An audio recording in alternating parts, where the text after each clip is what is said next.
On a cold Wednesday evening, Henry Brooks stood wedged between strangers on a packed city bus, his shoulders aching after a long shift at the logistics warehouse. The overhead lights flickered every time the bus hit a pothole, and the air inside felt thick with exhaustion and impatience. Henry held the metal pole firmly as the bus jerked forward. At the next stop, an elderly man stepped aboard. His gray coat looked too thin for the weather, and his hands trembled as he tried to swipe his transit card. "Let's go, sir," the driver muttered impatiently. The bus moved before the man found steady footing, and his cane slipped slightly. A few passengers looked up, then returned to their phones. Henry's jaw tightened. Without thinking twice, he spoke up. "Sir, please here. Take my seat." The elderly man blinked in surprise. "Oh, I couldn't take your seat, son," he said softly. Henry offered a reassuring smile. "You're not taking it. I'm giving it." He gently guided the man down before standing again, bracing himself against the rail. Across the aisle, his younger sister, Madison Brooks, stared at him with raised eyebrows. She had seen everything. Leaning closer, she whispered sharply, "You always do this." Henry didn't answer. He just looked forward. The elderly man glanced up at him and said quietly, "Thank you. People don't notice anymore." Henry gave a small nod. "I noticed." He had no idea that this small moment, this simple decision, would quietly begin reshaping his future. When they stepped off the bus under the streetlights, Madison didn't hold back. "What was that performance?" she demanded.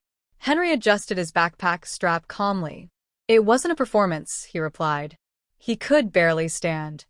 Madison shook her head. "Henry, this is why you're always overlooked. You're too quiet, too accommodating. The world doesn't reward that." Henry frowned slightly. "Kindness isn't weakness." She laughed. "Actually, it is. The people who win are loud, confident. They promote themselves. You just fade into the background." Henry didn't argue. He had heard this before. Madison believed visibility was power. She posted daily online, chased promotions, and constantly talked about networking events. That night, lying in bed, Henry replayed her words in his mind. Was he too quiet? Too passive? Then he remembered the elderly man's trembling hands and relieved expression. He whispered into the dark, "I don't need to be loud to move forward." Something shifted inside him that night. Not anger, not pride, but quiet resolve. He would stop explaining himself. Instead of defending his choices, he would build something meaningful in silence. In the weeks that followed, Henry began changing his routine without telling anyone. After work, instead of collapsing in front of the television, he enrolled in online courses about urban systems and public policy. He studied late into the night, taking notes carefully and replaying lectures until he fully understood each concept. One evening, Madison leaned against his bedroom door. "You're still doing those classes?" she asked. "Yeah," Henry replied without looking up. "Why?" She crossed her arms. "Because connections matter more than coursework. You should be out building visibility." Henry paused and met her gaze. "Substance matters, too." She rolled her eyes. "You and your quiet ambition." But Henry wasn't studying randomly. He had started observing the public transportation system more closely.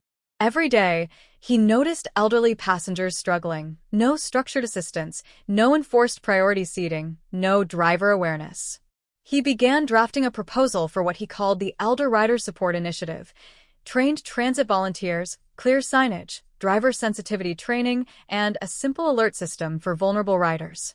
Late one night, staring at his notes, he muttered, "Why does something so small feel so important?" The answer was simple. It wasn't small. It was human. Meanwhile, Madison continued complaining about office politics and unstable management.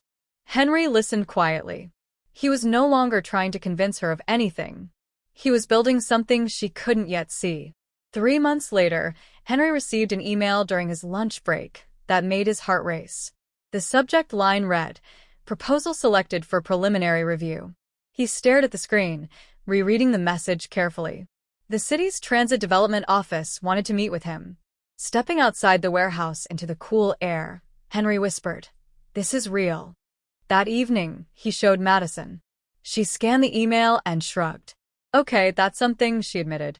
But don't celebrate too early. Henry nodded calmly. Over the next few weeks, he attended meetings with transit officials and budget planners. Public speaking made him nervous, but he prepared carefully. During one meeting, a board member asked, Mr. Brooks, what inspired this idea? Henry swallowed and answered honestly. A crowded bus ride. An elderly man nearly fell. I realized we rely too much on random acts of kindness instead of building structured support. The room grew quiet. Another official leaned forward. You're suggesting we institutionalize empathy. Henry gave a small smile. Yes, ma'am. Outside afterward, he called his mother. They're taking it seriously, he told her. She laughed warmly.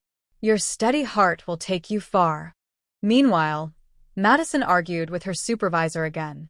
No one appreciates talent, she complained. Henry listened without judgment. He was focused on steady progress. 6 months later, the pilot program quietly launched. Henry stood at the back of a city bus one morning, observing as volunteers assisted elderly passengers and drivers clearly announced priority seating before departure.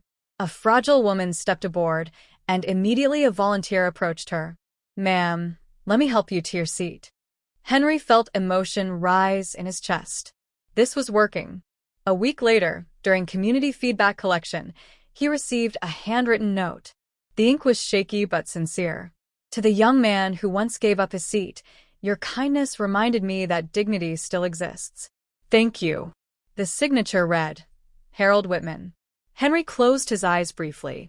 He remembered, he whispered.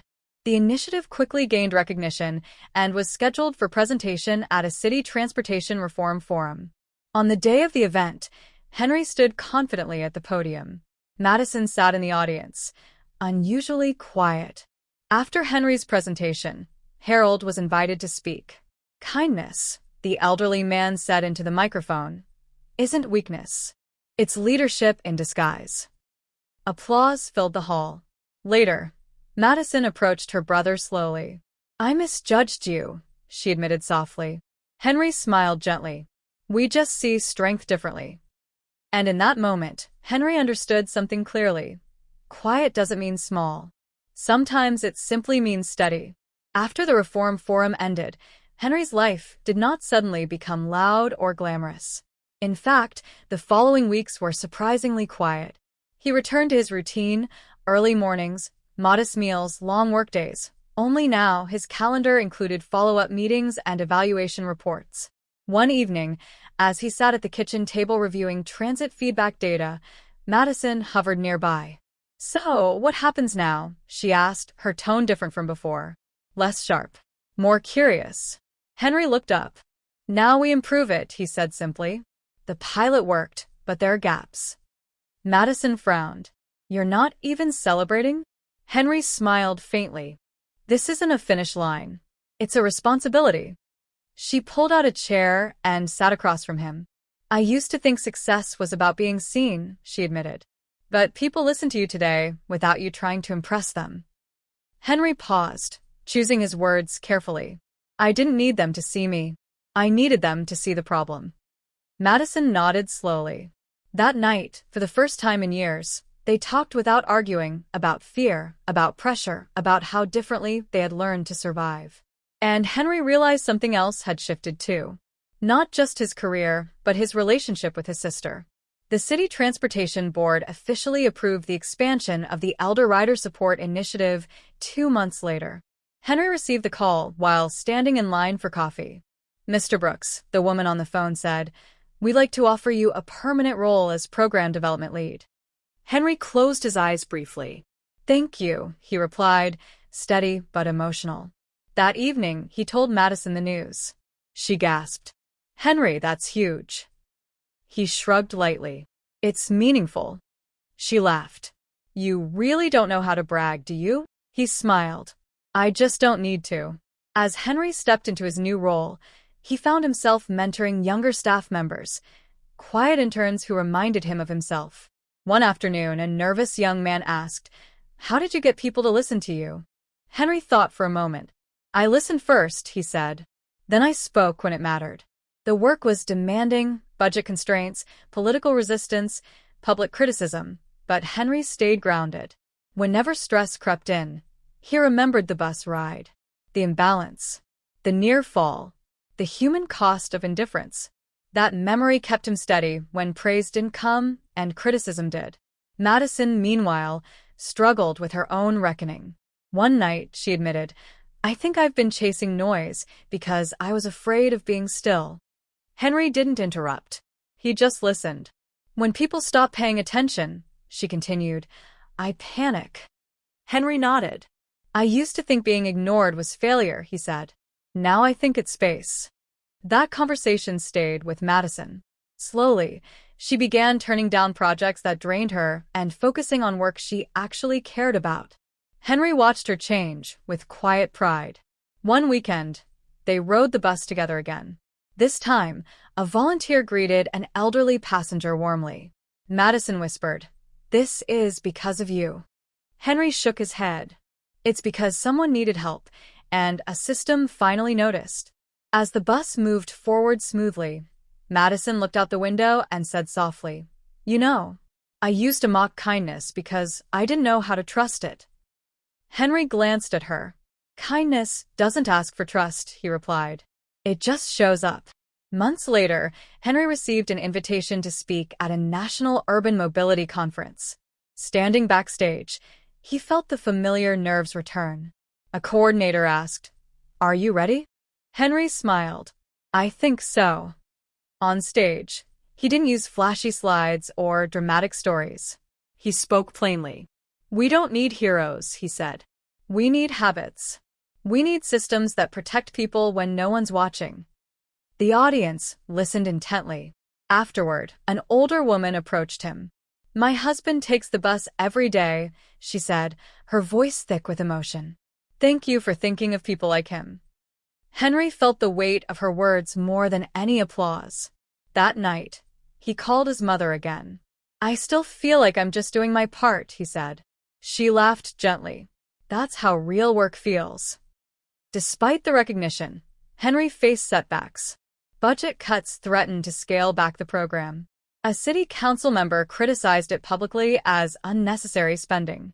During a tense meeting, Henry spoke calmly. This isn't charity, he said. It's infrastructure for dignity. Some listened. Some didn't. Afterward, Madison found him sitting alone in the hallway. You okay? She asked. Henry exhaled. Progress isn't a straight line. She smiled faintly. You've taught me that. That night, Henry reviewed letters from elderly writers, stories of fewer falls, of feeling seen. He held on to those when doubt crept in. Not every victory needed approval. Some just needed persistence. One afternoon, Henry boarded a bus anonymously, no badge, no clipboard. Just another passenger. An elderly man hesitated at the entrance, and before Henry could move, a young woman stood. Sir, please take my seat. Henry watched quietly as the man smiled in relief. Something settled deep in his chest. The system was working even without him. That realization brought a different kind of pride, not ownership, but release. When he got home, Madison asked, How was your day? Henry smiled. Full. At a small family gathering weeks later, a cousin asked Madison, Your brother's the transit guy, right? Madison smiled. Yeah. He changed things without trying to be famous. Henry laughed awkwardly. I just gave up a seat once. The room went quiet. His aunt said softly, Sometimes that's how it starts. Henry looked around the table and realized how far he'd come, not in status, but in alignment with who he'd always been. Years later, the Elder Writer Support Initiative became standard policy across multiple cities. Henry declined several offers to move into higher political office. When Madison asked why, he replied, I like being close to the ground.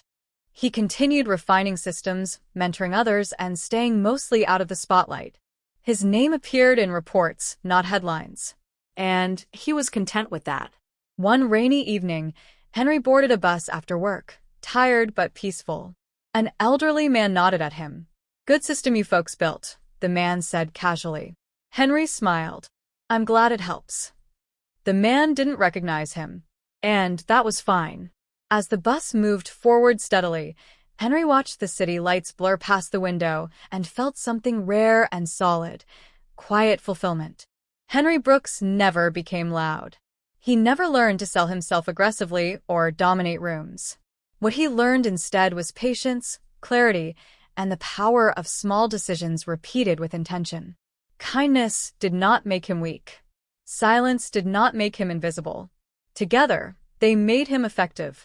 And long after the bus doors closed and the applause faded, the impact of one simple choice, to stand so someone else could sit, continued moving forward, steady and unseen, just like him. Success, for Henry, slowly became less about the program and more about the people growing because of it. One afternoon, a young intern named Caleb knocked nervously on his office door. "Mr. Brooks, do you have a minute?" he asked. Henry looked up from his desk and smiled. "Come in." Caleb hesitated before speaking. "I've been thinking about quitting. I feel invisible here. Like no one notices what I contribute." Henry leaned back in his chair thoughtfully. "Do you notice what you contribute?" he asked. Caleb blinked. I think so." Henry nodded. "Then start there. Recognition is unpredictable. Impact isn't." Caleb sat quietly, absorbing the words. "How did you handle it?" he asked. Henry chuckled softly. "I stopped waiting to be seen. I focused on building something worth seeing." The conversation reminded Henry of himself years ago, tired, overlooked, unsure if quiet effort would ever matter. As Caleb left with renewed confidence, Henry glanced at the city's skyline outside his office window. The buildings stood tall, not because they were loud, but because their foundations were strong. He understood that his real work now was not just managing systems, but helping others trust their own steady foundations. Later that year, Henry received an unexpected letter from Madison. It wasn't an email or a quick text, it was handwritten. "I used to think you were too soft for this world," she wrote. "Now I see you were steady when I was restless. Thank you for not arguing with me when I didn't understand you." Henry smiled as he read it at his kitchen table. That evening, Madison stopped by. "Did you get it?" she asked shyly. "I did," Henry replied. "You didn't have to write that." She shrugged. "I wanted to." She paused, then added, "I've started volunteering on weekends. Just helping out.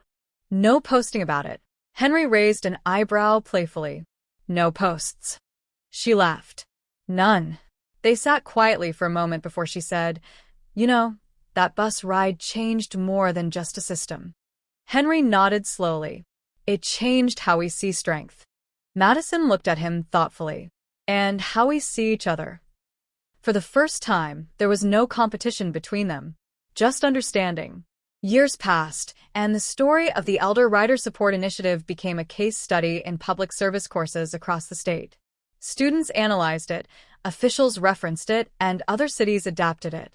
But Henry never introduced himself as its founder unless necessary. One evening, riding the bus home after a long day, he watched a teenager stand to offer his seat to an elderly woman. No cameras, no applause, just instinct. The driver waited patiently. Other passengers made space. The system and the habit now worked together. The elderly woman smiled and said, "Thank you, young man." Henry looked out the window as the bus rolled forward steadily. He did not feel pride in the loud, dramatic sense. He felt something quieter: completion. The world had not changed because he shouted. It had shifted because he noticed, acted, and kept building. And as the city lights blurred past, Henry understood something fully at last. Kindness is not a performance, and silence is not weakness. Sometimes the strongest movements begin with a single, unseen choice and continue long after no one remembers who started them.